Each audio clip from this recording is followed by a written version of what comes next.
So yan, Gerald Bantag, pinost niya April 15. Ngayon ko nga lang nalaman eh. Dahil napanood ko kay Jojo de Guzman, yung video na ito. At ito nga, no? So chinek natin, meron nga. Totoo nga. Noong una nga, hindi pa ako maniwala na meron palang Facebook. Pero ayan, April 15 pa po. Kayo na lang po, bisitahin nyo na lang mamaya. Pakinggan nyo po. Alam silang nangyari na yan, pero sinabi na yan.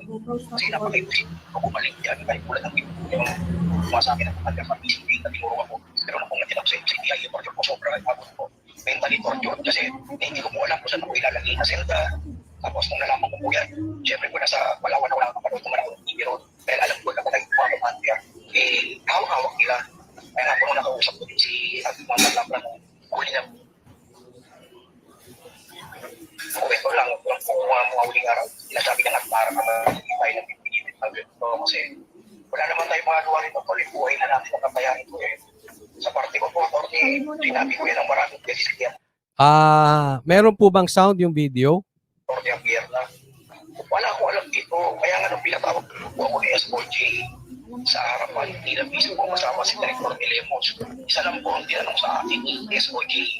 Bago siya nagpakilala sa akin na kilala ko doon pa siya, sagot ko sa kanya opo. Tapos katabi niya po si Asik Labano sa kanan niya, tapos sa kaliwa si Director Dilemos ng NBI, sa likod ko po puro mga marami po siyang tanong, SOG sa akin na isa lang po yung talaga sa dami ng tanong niya, isa lang yung talagang tinanong niya na mati. Meron daw tanong si SOJ at isa lang tanong ang talagang talagang siguro tumatak sa kanya. Ano yung tanong ni SOJ? Isa lang. Si SOJ. Si SOJ mismo. Ito po si Attorney Balisong, yung kausap niya, yan po yung abogado ni Bantag. Opo. Si Secretary Rimulya po, pinatawag. Huwag na po dito noong November. Nasa lahat po naman po dito yung detention facility Okay. Kasi talaga naman po pag ilalabas ka dito, wala ka namang magagawa. Mas po ikaw hindi labas dito, tinawag ka. Wala ka magagawa dito kasi hawak ka nila Kaya susunod ka kahit anong kapag nag-24 ito, wala namang kung gusto mong mapatay. Wala namang gusto mong mapatay dito sa usap pinagulado sa parte ko. Napakarami ko pong anak. Dami ko pong anak, may mga apo ako. Bukod ng kaso ko, napakalinis lang. Alam ko nila yung palaya ako. Kaya imposible po nagsuman. Na imposible po usapin. At yung sinasabi nila na busted man po ako ni Sir Pato, napakalabo po yan kasi andyan po sa mga BRG o lahat ng request ko para makabalik lang sa COVID pa, pero hindi po ako pinapayagan ni Sir Bantag. Hindi po ako trusted, parang hindi po kami nagkaroon ng kahit anong pamuli kayo ni Sir Bantag. Kahit isang beses, kahit pag director po siya, hindi niya ako na ipatawag.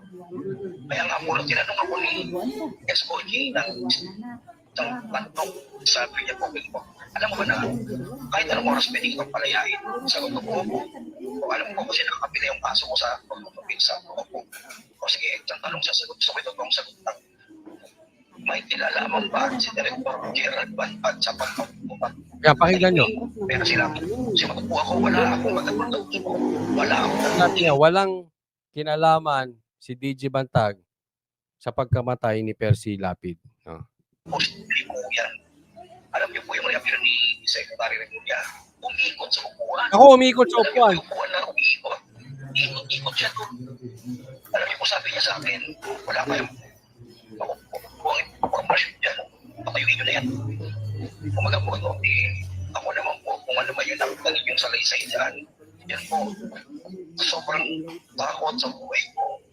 Kailangan ko po talaga sumunod kung ano yung nasa papel na kailangan ko mabisaduhin yan. Kasi pag di ko pinabisado yan, malalagay ako sa alanganin lalo. Malalagay po sa alanganin. Ibig mo sabihin, hindi totoo yung mga nandun sa sa salaysay mo? Yan. Tama yung tanong. Ibig niya sabihin, hindi ba totoo yung nandoon sa salaysay mo? Sa madaling salita, fake lahat. According sa kanya, at doon sa abogado, yan ang tanong abogado ni Bantag. Ito si ano. Wala pang totoo doon. Walang totoo? Isa lamang po. Wala pang totoo dyan. Isa lang po ang totoo dyan. Pag pumaring kami ni Sulweta, yun lang. Yun lang. Sasabihin niyo po na tinawagan ko si Sulweta tungkol dyan o tinawagan ako ni Sulweta at tinawagan mo si Labra. Isa lamang po ang pwede ko ipanlaban dyan. Isa lang po. hinahamon ko ang NBI. Nasa kanila pinakamagaling sa computer dito.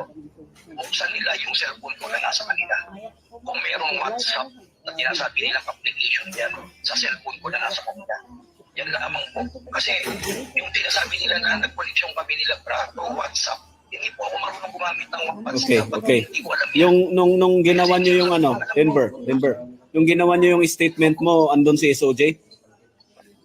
Wala po siya doon. Wala. Bali, ang katabi ko po noon, kung puno naka-video po yan, question and answer po, nasa computer yan, Javier. Tanong-sagot na lang po ako kasi naka-drop na siya eh. Kaya kung parang pipilitapan ko na lang yung tinatanong eh. Yung po yung sistema nangyari sa akin dito. Marami po akong, maraming lahat. Ay, Chloe, sa boka.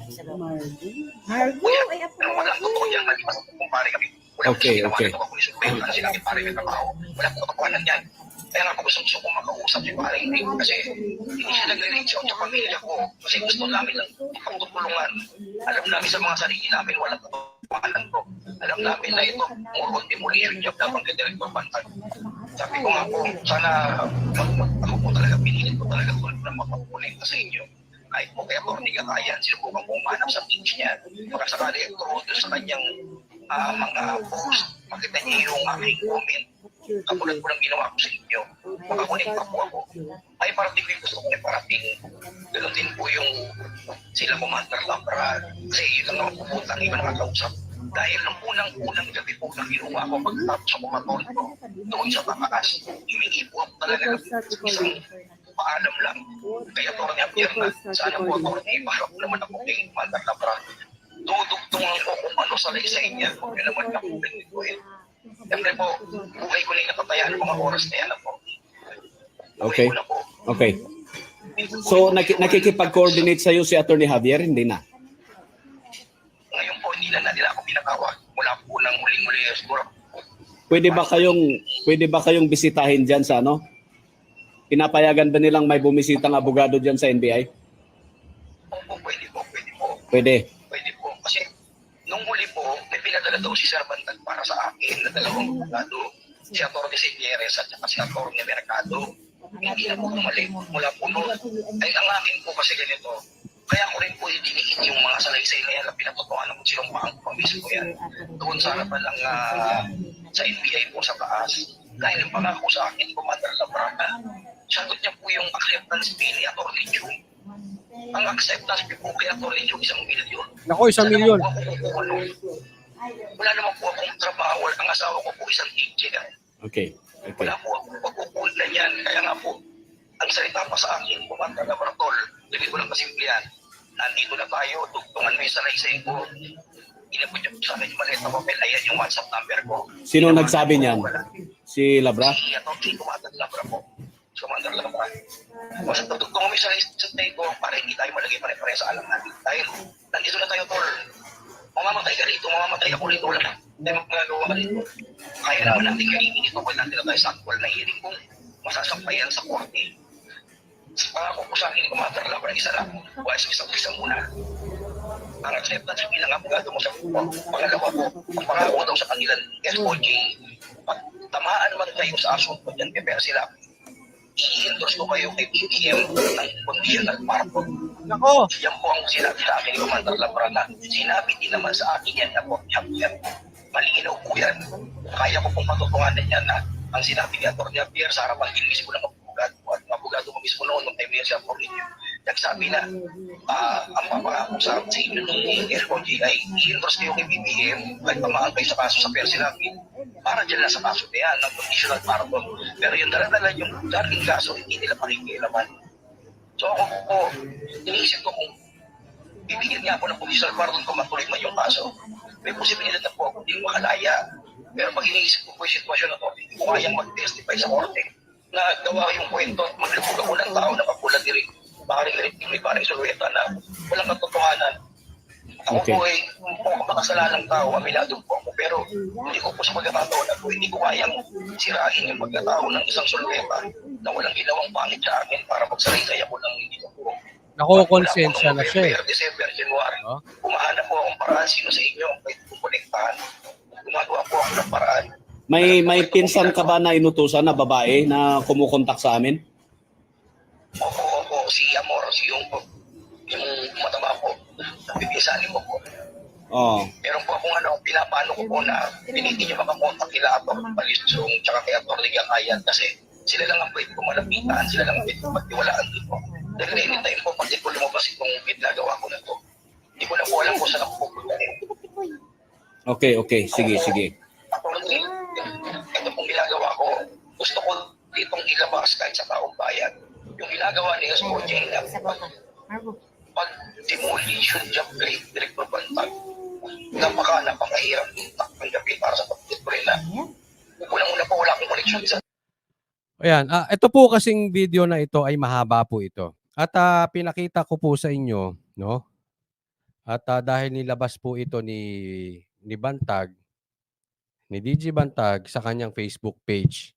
Bisitahin niyo na lang po, pakinggan niyo kasi medyo kahit ako hindi ko masyadong maintindihan po, no? Pero yung mga importante nadidinig natin. Yun naman ang importante. Yung mga mahalagang bagay, no? Pero siguro mag-subscribe na rin kayo o mag-follow kayo diyan sa Facebook ni DJ Bantag.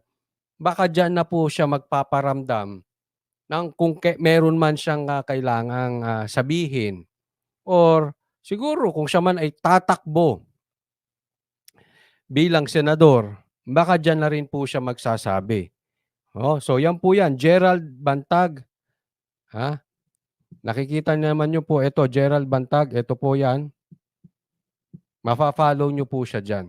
Okay? Siguro din maganda rin po siguro si makapagsalita kung ano po ang side dito ng kanyang abogado na si Attorney Balisong. Kasi ito po ay usaping legal at mas maganda ang magkokomentaryo po dito ay abogado. No? So, abangan po natin. Tingnan natin. Sana magkaroon din ng video si Attorney Balisong mismo dito sa Facebook page ni General Bantag. Nang malaman ng taong bayan, asa na ba tong kaso na to? Ano nang nangyayari? Ano tong video na ito? Anong komentaryo ni Attorney Balisong dito sa video na ito?